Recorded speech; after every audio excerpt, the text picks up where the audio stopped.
Hi, you are watching Reddit Stories. I never thought I'd be that guy. You know, the family screw-up who ends up causing drama at the one event that's supposed to be sacred, joyful, and Instagram perfect. A wedding. Not just any wedding, my sister's wedding. And not just any sister Emily. My parents' golden child. The blueprint. The Pinterest board of a human being. Growing up, Emily was everything I wasn't.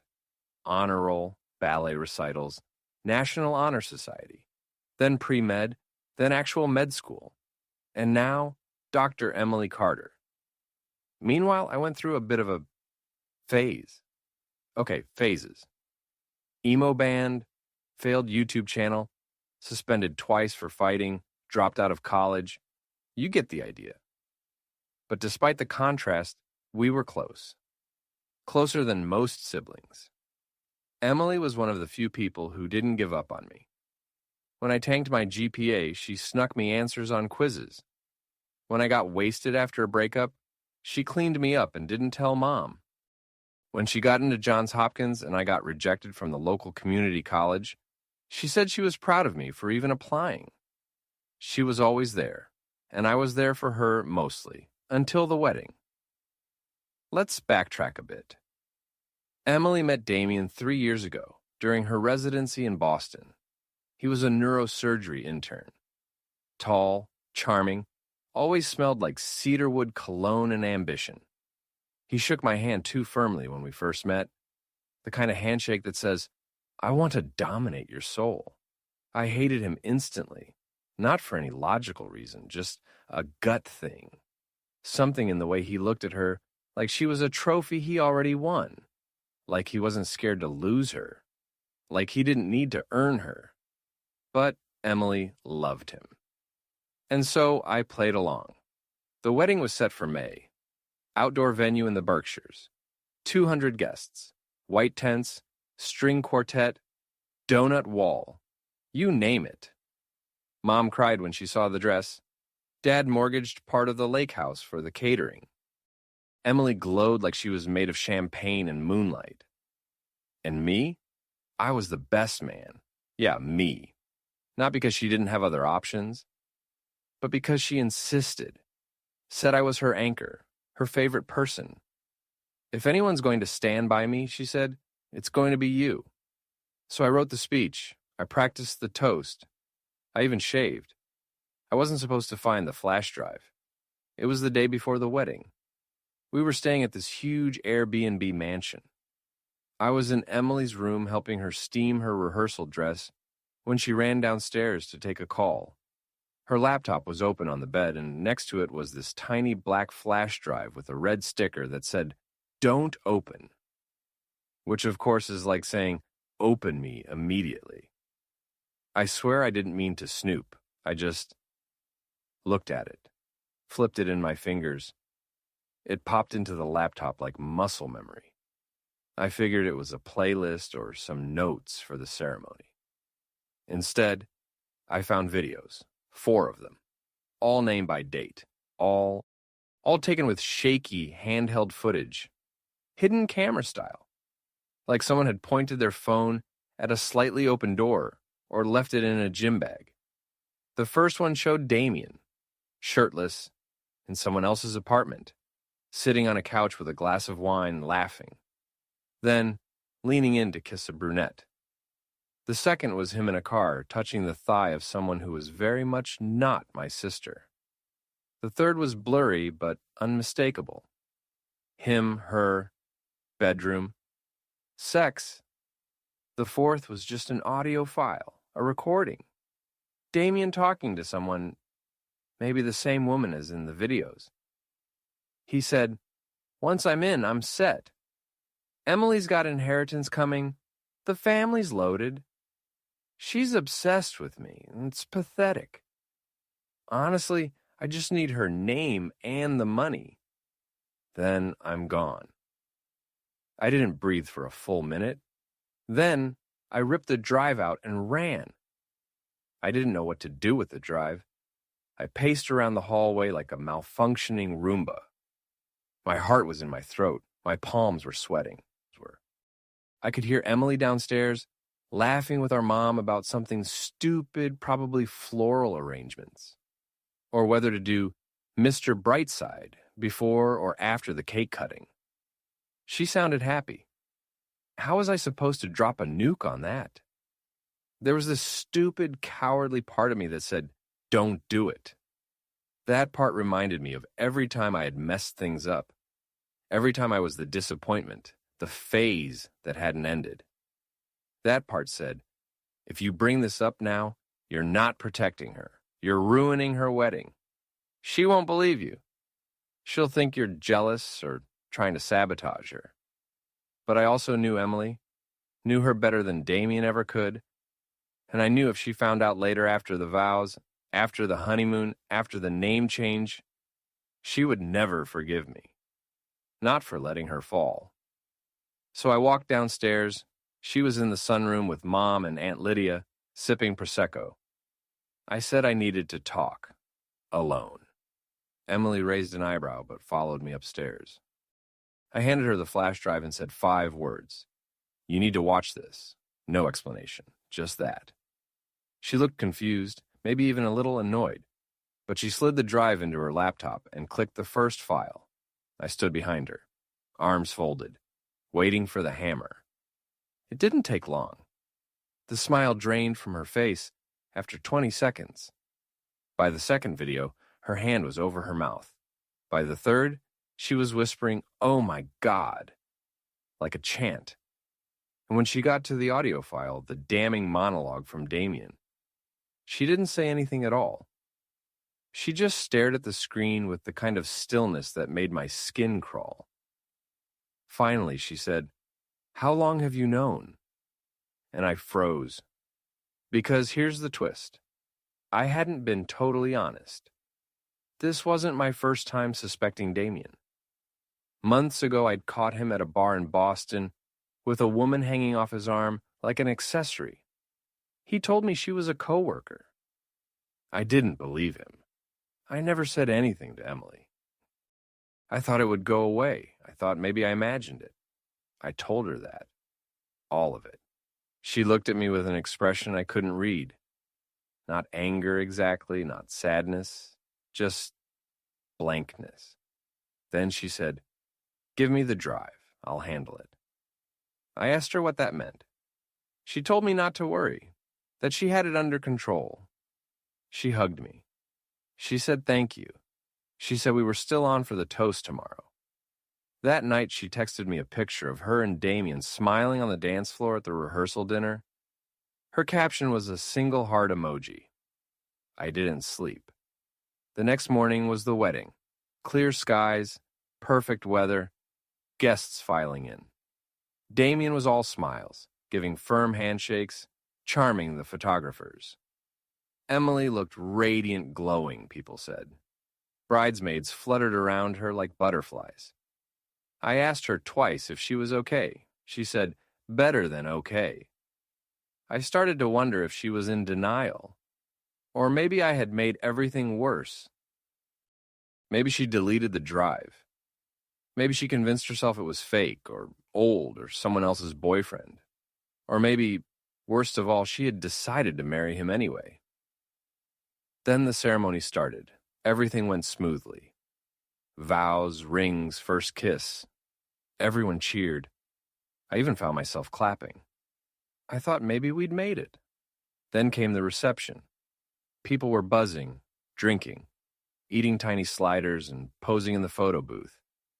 And then, midway through my second gin and tonic, Emily tapped her glass with a fork. Everyone went quiet. She took the mic from the DJ, standing center stage, with her veil slightly crooked, eyes a little too bright. She said she had a surprise for Damien. The music cut. The projector screen dropped down. And that's when she played the videos. All of them. 200 guests, both families, grandparents, children, every bridesmaid and groomsman. 4 minutes of absolute nuclear destruction. The audio file played last. Damien's voice slithered across the hall. She's obsessed with me. It's pathetic. Gasps, murmurs. Someone dropped a wine glass. Emily stood there, shaking slightly, clutching the mic like a sword. Then she turned to Damien frozen mid-step in front of the sweetheart table and said calmly, "We're done." She tossed the mic to the floor and walked over to me. I opened my arms for a hug. That's when she slapped me. Hard. In front of everyone. It wasn't just a slap. It was the slap. The kind of slap that echoes through generations.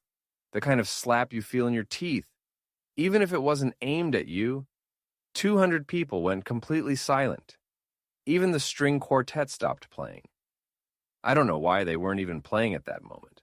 It's like they could feel the violence in the air and just noped out of existence. I staggered back a step, hand on my cheek, mouth open like an idiot. And Emily just stood there, face unreadable, eyes glassy. She didn't scream, didn't cry. She just whispered low and sharp, "You didn't give me a choice." Then she walked off the stage. Not dramatically either, just walked straight through the guests, past our stunned parents, through the garden archway where the photographer had taken her and Damien's engagement shots 2 months earlier. Disappeared into the manor. I stood there like a sideshow attraction while every single person tried to process what the hell just happened. And then, finally, all hell broke loose. Damien charged the DJ booth, yanked the mic and shouted, "This is fake! This is F-seeking fake!" Someone from his side of the family yelled, "What the hell, Damien?" One of Emily's bridesmaids threw a flute of champagne at him. It missed and hit his best man instead. The guy slipped, tried to recover, knocked over the cake. People started shouting, swearing, grabbing their coats. Kids cried. Aunt Lydia fainted. The DJ just unplugged everything and left. Meanwhile, I stood frozen. My face still stung. But my mind was a full-blown traffic jam of confusion and guilt and adrenaline. I had just saved my sister from marrying a sociopathic cheater, and she slapped me for it. Eventually, my dad pulled me aside. His face was pale, his jaw clenched. "What did you do?" he asked. Not, "What happened?" Not, "Are you okay?" Not even, "Where's your sister?" Just, "What did you do?" I explained, stammering, skipping details, trying to sound like I had a plan the whole time. When I mentioned the flash drive, he blinked like I'd said I found it in a Horcrux. When I told him she watched everything and knew, he rubbed his forehead like I'd given him a stroke. He didn't say anything else, just walked off, muttering something about checking on Emily. The next hour was chaos.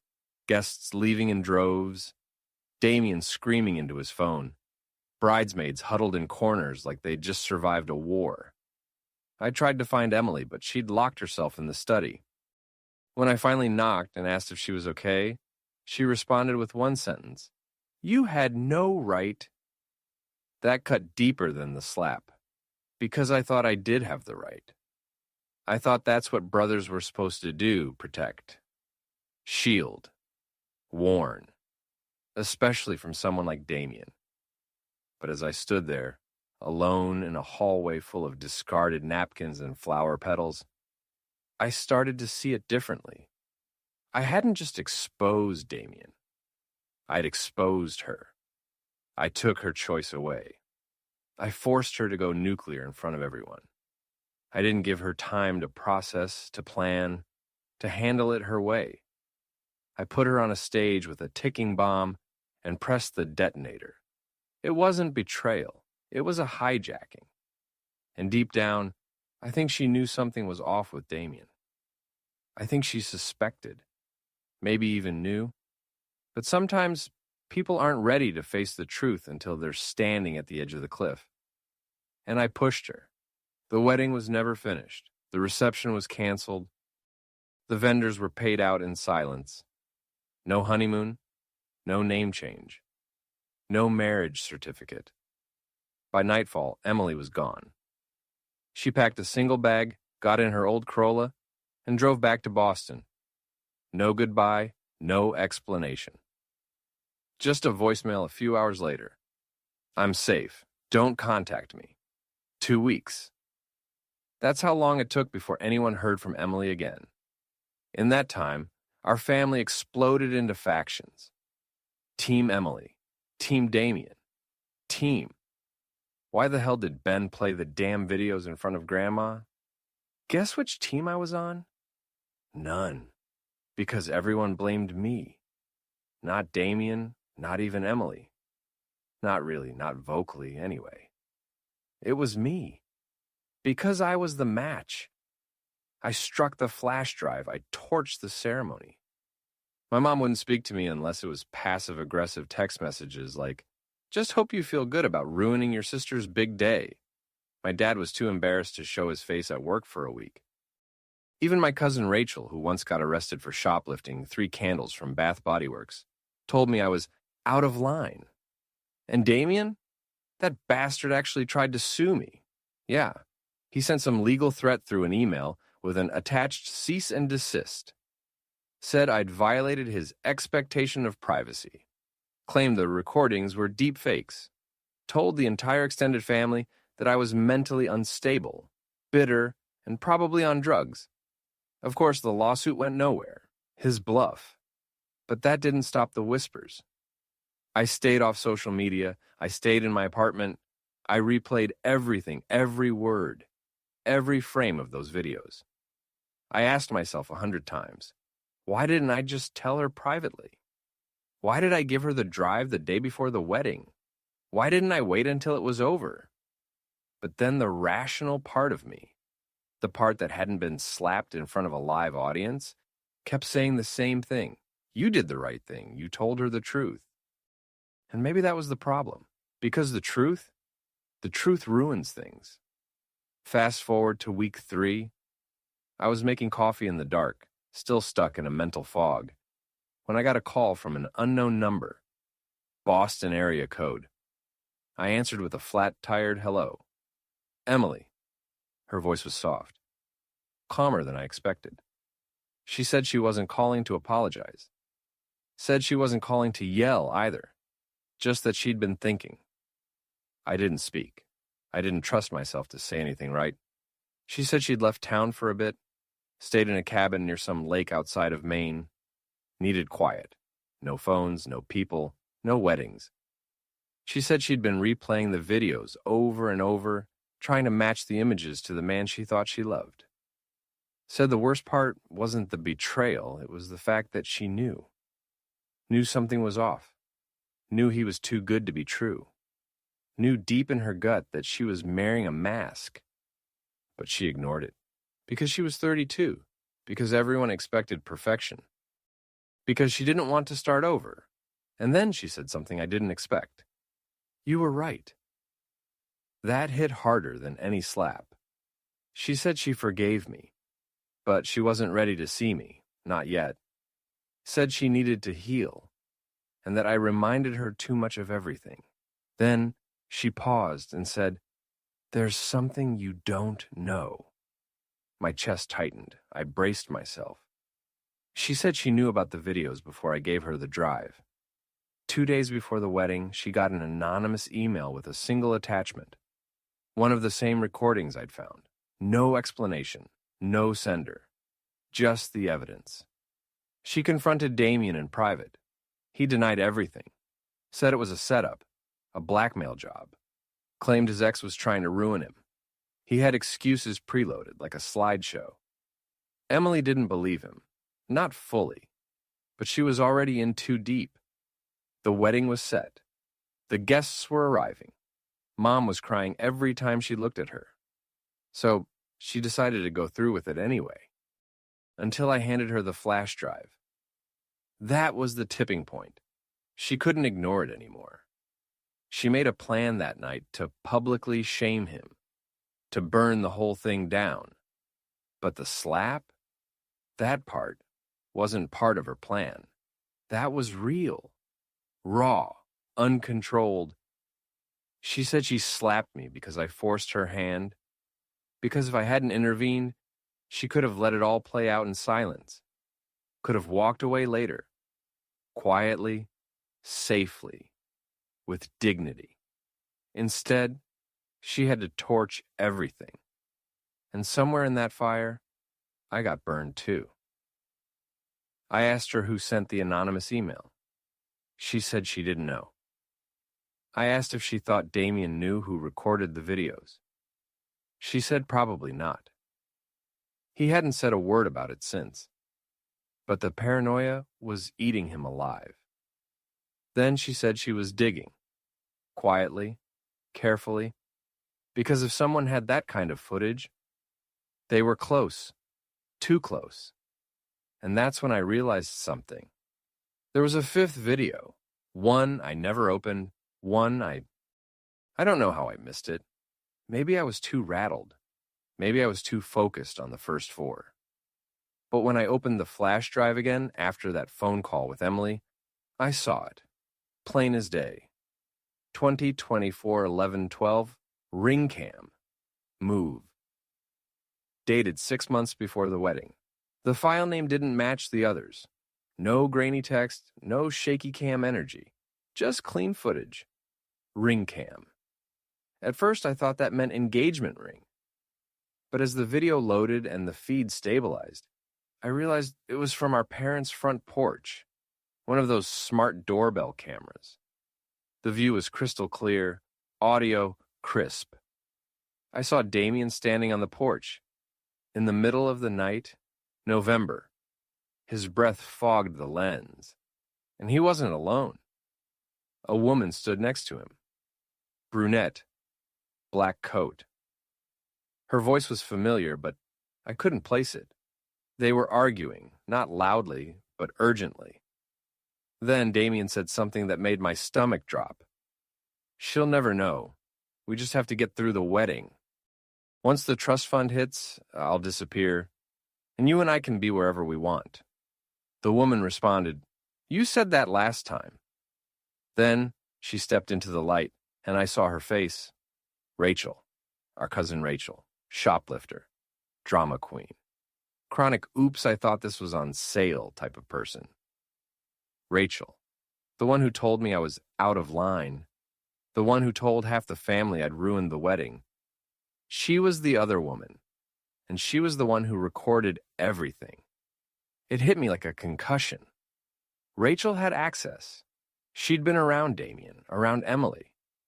She probably installed the hidden phone. Maybe more than one. She was a bridesmaid. She had the keys to the kingdom. And she waited until right before the wedding to anonymously tip off Emily. Why? Why not tell the truth? Why not confess earlier? I watched the rest of the video. At the end, Damien leaned in and kissed her. Briefly, like a habit. Then he pulled away, looked right at the door, and muttered, "Once I get that Carter money, we're ghosts, I promise." The footage ended. I sat there in my apartment, cold sweat on my neck, jaw locked. The betrayal had layers. Damien, obviously. But Rachel? She didn't blow the whistle out of guilt. She blew it out of jealousy. She knew Damien didn't plan to run away with her. She knew he was stringing her along, so she burned him publicly. But she didn't do it cleanly. She hid behind Emily's pain, behind my involvement. She made me the detonator. I called Emily, told her everything. Silence on the line, then just one word. Rachel. She already suspected. She'd been digging, like she said. Found holes in Rachel's timeline, heard things from mutual friends. But now she had proof. The next day, Rachel was outed. Emily sent the ring cam footage to the family group chat. No commentary, no emojis, just pure surgical exposure. Mom fainted again. Dad called me and apologized. Voice thick with shame. Said he was sorry for blaming me, for not trusting me. Said, You were trying to protect her. We should have known. I didn't say anything. Some apologies arrived too late. Rachel went nuclear, claimed it was deepfake AI, then changed her story 3 times. Eventually, she ghosted the entire family, deleted all her socials, moved out of state, apparently. No one's heard from her since. As for Damien, he lost everything. Emily filed a restraining order. His residency contract was reviewed and terminated. Someone anonymously sent the footage to the hospital board. Apparently, hospitals don't love surgeons who describe their fiancés as obsessed, pathetic meal tickets. Go figure. Emily didn't return to Boston. She took a job in Seattle, low-profile clinic, family medicine. We talk sometimes, text more than call. She's doing better, healing. But the spark she used to have, that radiant, champagne-light optimism, it's dimmer now. Like someone turned the brightness down. As for me, I don't go to weddings anymore. I get nervous around flower arrangements and champagne flutes. But I've been going to therapy, working on myself, trying to figure out why I needed to be the hero so badly. Why I couldn't let her handle it in her own time. Why I made her pain about my timing. Because here's the thing, I still believe I did the right thing. But sometimes doing the right thing isn't heroic. Sometimes it's messy, lonely, unforgiven. And sometimes the people you save, they slap you anyway.